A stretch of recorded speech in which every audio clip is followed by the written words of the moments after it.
تعالیٰ بھی جو کہتے ہیں نا یہ اقیم صلاح کہ یور صلاح is like a pillar in your life, which means کہ تمہارے ٹاسکس، تمہاری میٹنگز، تمہاری پریزنٹیشنز، تمہارے اسپورٹس ایکٹیویٹیز، تمہارا فیملی ٹائم، ہر چیز موو کر سکتا ہے۔ جو چیز موو نہیں کر سکتی وہ تمہاری نماز ہے، because it's a pillar in your life, it can not move.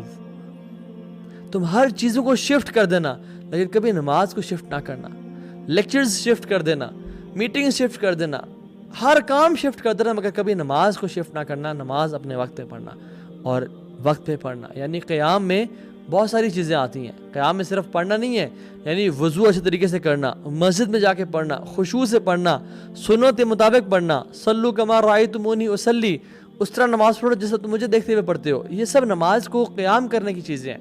اگر پلر نہ ہوں تو گھر کی تعمیر کھڑی نہیں ہو سکتی، گھر کی جو عمارت ہے وہ کھڑی نہیں ہو سکتی۔ So pillar is in the house, right? آپ صوفوں کو اٹھا کے وہاں آگے پیچھے کر سکتے ہیں، آپ لیمپس چینج کر سکتے ہیں، آپ ٹی وی کو اٹھا کے شفٹ کر سکتے ہیں، but can you move a pillar? You can move a pillar, right? Because it is standing and it is the Imad of that house, it is the basic foundation of that house, right? نماز جو ہے نا، واللہ آپ اپنی زندگی میں نماز کو سیٹ کر لیں، آپ کی زندگی میں تمام چیزیں انشاءاللہ سیٹ ہو جائیں گی۔ But if you procrastinate in the prayer, if you delay in the prayers, everything will get delayed.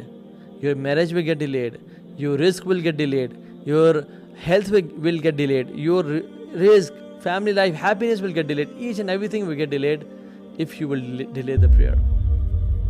عمر بن خطاب اپنے صحابہ کو کہتے تھے کہ میرے صحابہ، سب سے پہلی چیز جو ریکوائرمنٹ تمہاری ہے وہ نماز کو قائم کرنا۔ جس نے نماز کو قائم کیا اس نے دین کو قائم کیا، اور جس نے نماز کو چھوڑ دیا اس نے اپنے دین کو چھوڑ دیا اور دین کو ترک کر دیا۔ اور کتنے لوگ ہیں جو ہم لوگ یعنی نماز پڑھتے ہیں، ان للہ، یہ مسلمان، ہم لوگ میٹنگز کرتے ہیں، جلسے کرتے ہیں، الاقصیٰ کے لیے نکلتے ہیں، الحمدللہ الاقصیٰ کو اس کے جو زخم ہے وہ ہمارے دل میں آج بھی زندہ ہے، لیکن نماز کیوں نہیں پڑھ رہے؟ نماز کیوں نہیں پڑھ رہے؟ وہ تو معاف نہیں ہوئی۔ یعنی ہر چیز آپ چھوڑ سکتے ہیں، آپ سفر میں روزہ چھوڑ دیں، آپ بعدیں پڑھ لیجیے گا، آپ کے پاس استطاعت نہیں ہے حج چھوڑ دیں، آپ کے پاس استطاعت نہیں ہے زکوٰۃ چھوڑ دیں آپ۔ بٹ اگر آپ بیمار ہیں یا جنگ میں ہیں یا کسی بھی سفر میں ہیں یا کسی بھی حالت میں ہیں، آپ نے نماز نہیں چھوڑنی۔ قصر اللہ نے کر دی، 2 نمازیں بس میں جوڑ دیں سفر کے، لیکن چھوڑنا بالکل نہیں ہے۔ It is not a point in a believers life کہ وہ نماز کو چھوڑ سکے۔